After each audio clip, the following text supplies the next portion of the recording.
everyone, welcome to June's Flower Club.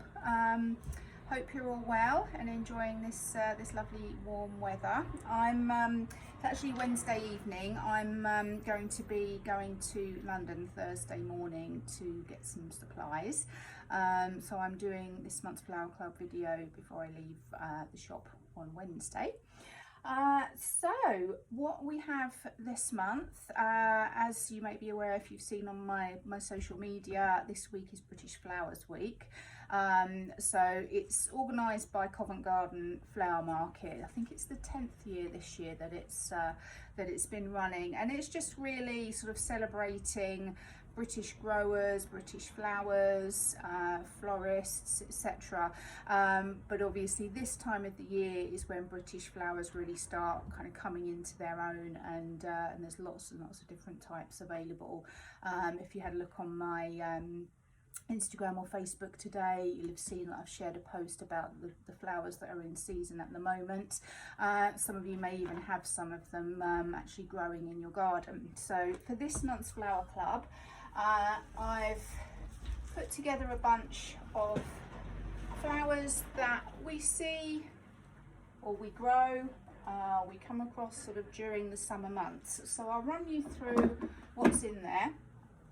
And in terms of arranging today, I'm going to use one of my Facepots. As most of you know, I'm a bit obsessed with Facepots, and I'm going to be using the grid method. So in previous videos, I've shown you how you can arrange flowers in a foam free way, so that you're not using Oasis foam.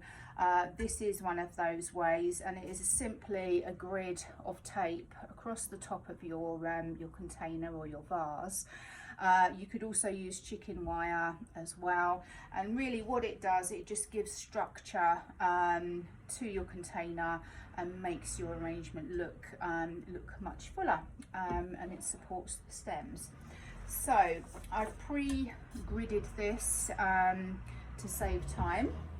I'll run you through what you've got in this month's bunch. So foliage wise, this month we've got this. It's Pittosporum, so we've used the variegated Pittosporum in the past. This is called Pittosporum Ralphie, so it's got these lovely nice shiny leaves, and it fits in well with what we're going to be using. So you've got some stems of those. We've got some gladioli. So these are called Elvira. So they're a smaller version of what we would usually see gladioli wise. So much thinner stem, smaller flowers, so very pretty, and not as kind of bold and in your face as the normal gladiolis that we see. So these work much better if you are using them in an arrangement with other flowers where they don't need to be so dominant, and these will open into a lovely pink and purple flower. A tip with gladiolis is to pinch the top part out. So these very top buds will never flower. So if you just literally pinch with your thumbnail, don't need any special cutters or anything, literally just with your nail. If you pinch those off, and this works with the larger gladioli as well, what that does is it encourages the lower flowers to open, rather than the energy kind of going into the top ones to try and develop them to come into flower. So and that, as I say, will work with any gladiolis that you've got.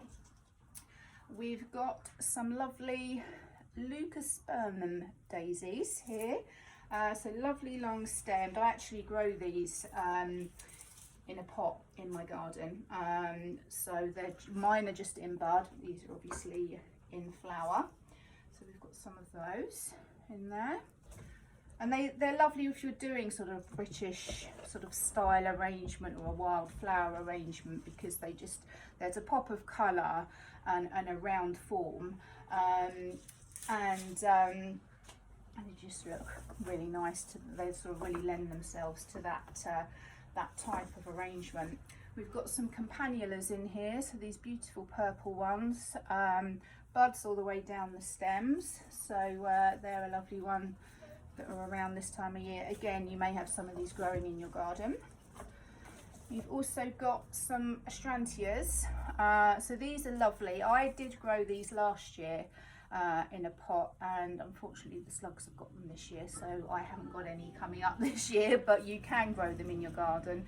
These are lovely. They've got a very slight blush pink tone to the centres of them, so they'll go really nicely with the gladioli that we've got in there as well. You've also got some cornflower. So these are the small variety, small-headed variety. The ones we generally see in the garden have got much larger heads, but I think for this arrangement it's nice to just sort of have that little pop of blue going through. So lots and lots of buds on those. And I think that is all. Yeah, that's everything there. So what I'm going to do, I'm going to do quite a natural flowing arrangement in my pot. And I'm going to start with my foliage. So again, nice 45-degree cut on anything that you're using. I'm actually going to take these little side shoots off, and I can do some bud vases with these types of thing. Sorry, I've just forgotten. There's one other thing that you've got in yours as well. We've put some of these dianthus in. They're very short stemmed, so when you open your pack they'll be kind of quite low down compared to everything else.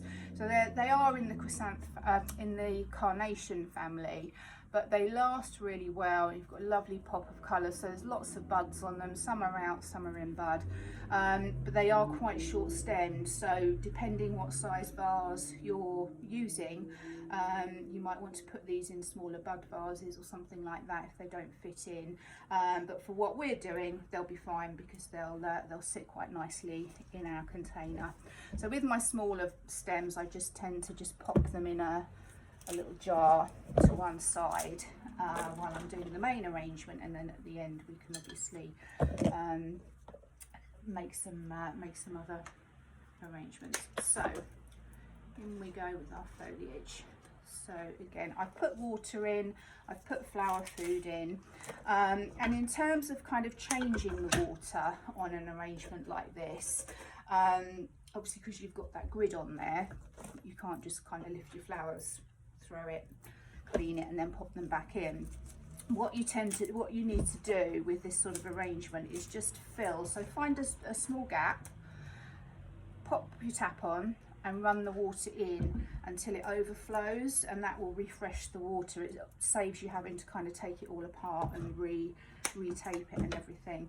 But do keep an eye on your flowers in this warm weather, because obviously with the warmth, bacteria growth is much quicker to form, and that's what damages the flower stems, is the growth of the bacteria. So make sure when you put your flowers in water, your vase is absolutely spotless.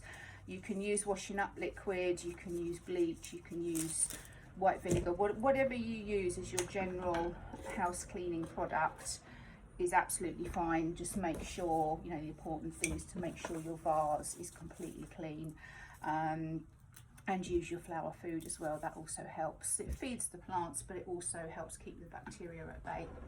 So I've greened up my head. I've got my Lazy Susan here. Great piece of kit for flower arranging, because you can just spin round and see, you know, if you've got any gaps or anything needs changing around. We just, for this one, I'm just making sure my foliage is evenly spread. I'm then going to go in with my astrantia. Again, everything we put in here, we're cutting the stem at a 45-degree angle. And again, with the astrantias, you've got some little side shoots as well, so just snip those off and pop them in your jar. So here we are, just here. So literally just pull that off, snip the bottom, pop it in your jar, and then you've got your long stem there. So 45-degree cuts, pop it in, and then my last one here, 45-degree cut. I'm probably going to have this one over here. And again, with this sort of arrangement, it looks best if it's not too curated, if you know what I mean. So with your gladiolus, again 45-degree cups. I'm going to put one of mine quite near the edge here, because once these start flowering you want to see them, whereas if they're in the middle they may get a little bit lost. So on a snip, I'm actually going to put all my gladiolus on one side in a little group. I think that will be a nice little pop of colour. It looks like she's got a hair clip or something in, doesn't it? Or is that just my imagination being a bit crazy? Right, so now we've got our gladioli, our astrantia and our foliage in. Obviously, if you've got foliage in your garden that you'd like to use, you know, you can put that in. There's lots of evergreen foliage around. Red robin, Photinia is a good one to use for these types of arrangements. Got lovely deep red leaves. The campanula now. So again, with this one, I'm coming quite near the edge with these, because they have got the flowers or the buds coming all the way up the stem. So as they open, you want to be able to see them. So I'm going to pop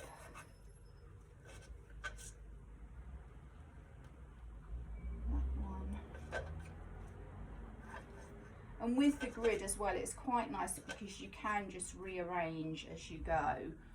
What I'm going to do is I'm going to take this one slightly shorter, because then what that does is if you've got things at differing heights, it actually draws the eye through the arrangement, whereas if everything's at one level, you're kind of just looking straight in, whereas if you've got different heights, then it does draw the eye through a little bit more.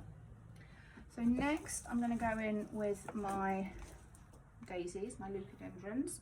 Again, little buds on the side, you can just pull those off, pop them in your jar. And this one has, I think I may have trodden on this one or done something to it because it's got a little split in it, but that will be fine. That will perk up again. And again, just guide it through the holes in your grid. You've got 5 of these, so you can spread them around a bit. Some of these side stems are quite long and they are in bud, so they are likely to flower. So don't throw them away, because you will get some more blooms from them.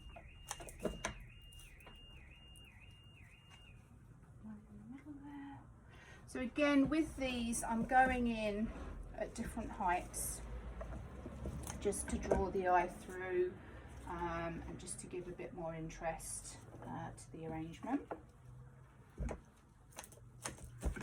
Just one of those, pop that through here. So I'm letting that one hang over to the side a bit more, just so we've got some interest there. So next we're on to our cornflowers. So again, with these, some are open, some have got buds on, so you've got a nice mixture of, you know, can't speak this afternoon. Once your flowers go over, you've got lots of buds, so you should have continuation of colour with these. And again, I'm just going to pop them round. No particular place they should or shouldn't be. As I said, I'm going with sort of a quite sort of country meadow type look here for this month's flowers. Spin round towards me, and you'll see, you know, very quickly when you use the grid method, you've got that control, you've got that height, you've got that spread, so your arrangement does look much fuller, and you don't need so many stems to make it look good. If you were doing this as a hand tied, because these British flowers are quite thin stemmed and not particularly bulky, it can have a tendency to look a little bit on the small side. So I've got the majority of my material in. So now I'm going to add the Sweet William or Dianthus, and I'm just going to dot it through. And again, this is also a nice pop of colour. So we've got some deep pink ones, there's white ones in there. So they're not, you know, they're not uniform, they are different, and they just add more colour, more interest to the arrangement. And again, these last very well because they're part of the carnation family. They do last well. And when you're cutting them, don't cut through this little knuckle here. Cut below it or cut above it, because otherwise the water can be stopped just here and doesn't travel up to the stem. So either before or after a knuckle. That applies to carnations as well as these. So your ones that I've given you are mostly in flower and a couple of budded stems. Most of mine are budded stems. Again, I'm leaving the lengths varying different lengths and then putting them through the arrangement all the way round, but at differing heights. So again, it also helps create that illusion of, you know, that sort of wildflower meadow type look. So let me just spin around.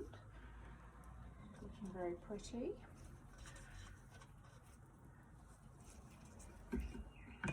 Let's pop some more in. So again, I'm now just sort of having a look to see where I've got some little gaps in my grid. So we don't really want to see, when we're doing sort of flower arrangements, we don't really want to see our mechanics, as we call it, which is, you know, basically what holds your flowers in place.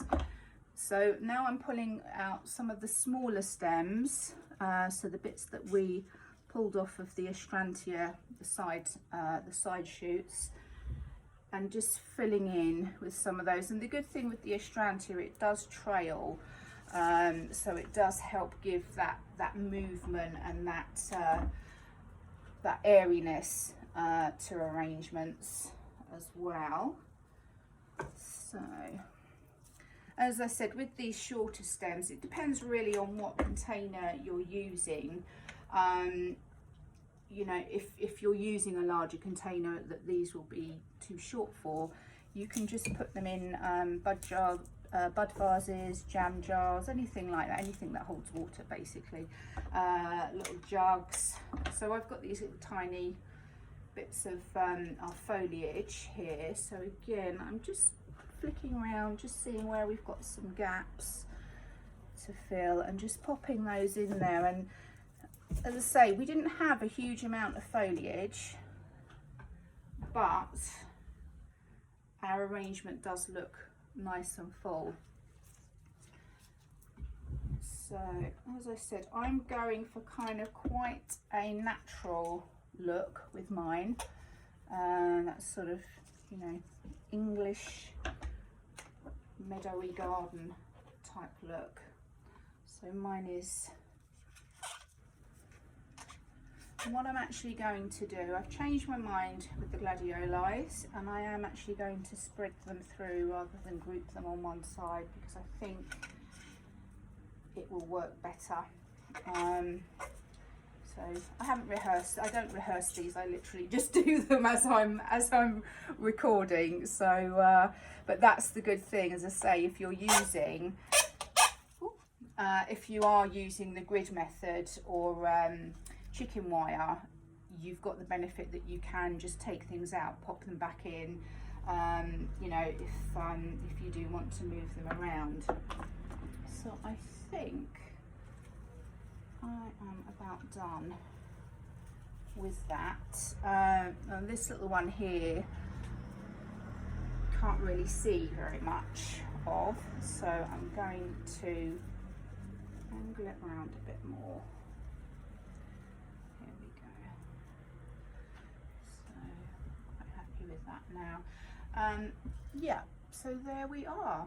So you've got a nice sort of country meadow English garden style, whatever you want to call it. I find another lone astrantia here, so let's put that in as well.